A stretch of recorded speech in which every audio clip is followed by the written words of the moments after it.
Hello guys, kung mag-upgrade kayo ng ng BIOS sa motherboard nyo, kailangan i-check nyo rin yung motherboard model at saka BIOS revisions.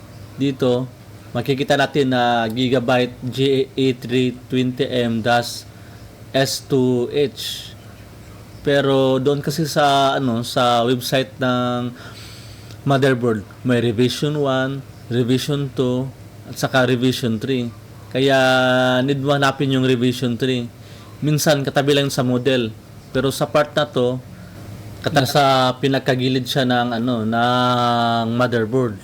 Kaya titingnan nyo yung model. Ito, yan, revision 3.0.